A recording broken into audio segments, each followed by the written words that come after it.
by far, though. Right. All right, it's Ron Goodall from FightHype.com, and Ray Flores mentioned the legendary Leonard Ellerbe. How does that sound? Oh, well, I mean, I put in the work. I put in the work. Been doing this since 1996. The result speaks for itself. I'm not tooting my own horn, but it is what it is. Seeing the fact that, like, you think of, like, generations of being able to do things and innovate from the era that you did to the era now you're still doing to, like, Floyd, to Gervonta. Like, what keeps you motivated to continue to, like, create these spectacle kind of events? Passion, man, the passion. This is it's everything, man. And it's like whether it's the 4-round fighter or, I mean, you've seen our events, whether it be at Sam's Town, it's like the emotion, or Ishe Smith fighting for the first world title. Yeah. It's like, it's the same kind of, like, because I'm all about seeing the fighters win, and I'm not just talking about in the ring, I'm talking about in life, because it's like a lot of fighters come from, disadvantaged backgrounds and to achieve some level of success that's big for their self-esteem, being able to provide for their families, and that's everything. And as it relates to me personally, I get a joy out of, like, seeing something like this all come together, because this right here, this ain't just a United States thing, this is a global thing. And so when I take great pride in helping a young fighter become a household name. It's not gonna happen to everybody, but when you see something that's different, and we use that word special, Tank Davis is special. The fact that you've been so consistent of creating these type of, like, mega stars and working with so many, mega stars and creating mega events, sometimes the fans get, like, a misconception at times, because they hear, what is the beneficial for your fighters and things you do with that. And so why do you think that sometimes that fans get this misconception about you when really at the end of the day, they go watch all the fights, they love all the events, and then sometimes they come to you and like, Well, I don't take it personal. I just laugh, because what I've learned over the years is that anytime you achieve any level of success, you're going to have critics out there. And it just all comes, it's all part of just becoming successful. You got to remember is that people, if you weren't doing anything, they wouldn't have nothing to talk about. The reason why you receive criticism is because you're on top. And you're doing something that person who decided to criticize you can't do. You see what I'm saying? It's like, if they could do it, then they would be doing it. You can't tell me nothing about how to build no damn fighter. I know how to build a star. You know what I mean? We have a great team with us.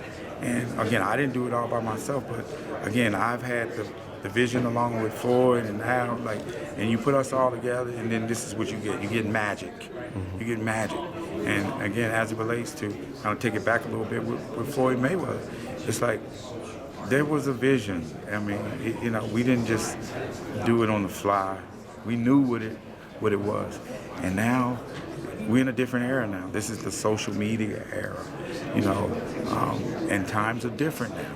And so, but we've found a way to navigate, through different things, and to get to a point where, again, you know what it takes.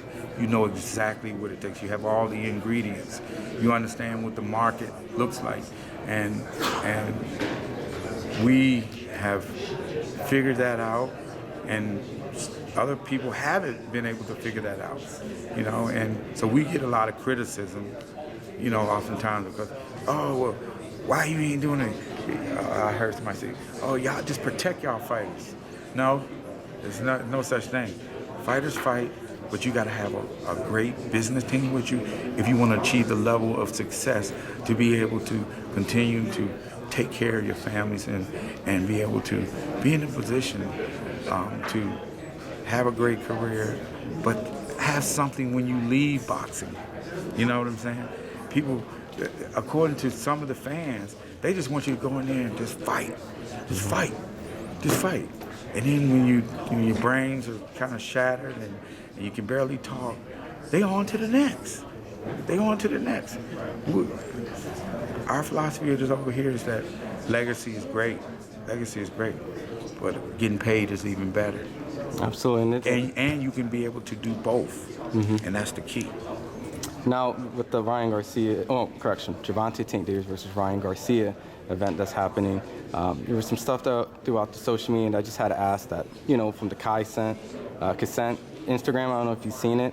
But they, with him and Tank? Yeah, they went back and forth. And just, I don't know if it's like some sort of art of war or something, but like, Tank has been mentioning that Ryan's been hurt to the body recently, and there's been these rumors circulating and things like that. And it seemed real. I just want to get your reaction towards it because, Tank is. Well, this is the art of war. I'm just going to be honest with you. This is the art of war, and it's that we have so many advantages, man. This shit is so easy. Oh, really? We can do this in our sleep, yo. It's like, honestly, I know everything Ryan Garcia been doing in his entire camp. Really? In his entire camp. I know exactly what they've been working on. I know who the sparring partners are. You know what I mean? It's just because, again, this is the art of war. And you're never going to be able to outthink us. And it's all hands on deck over here. All hands on deck over here. I can tell you what he's going to come out and do. Oh, wow. You know what I'm saying? Tank just got to go in there and do what he got to do. He's going to do that anyway. But again, it's like we're operating on a whole nother level than anybody else. And always has. Always has. Just following up on that, like, is that, when I mentioned art of war, this is not like, obviously Tank is the star, the A side, but even if, let's say in a hypothetical situation, if he was the B side, there'd still be we don't use those words. Oh, my bad. Yeah, we don't use no such thing. But at whatever circumstance, or whatever part of the career, if it's coming up or what, he would always have this advantage that you speak of? Because, again, it's like we're different. We're built different.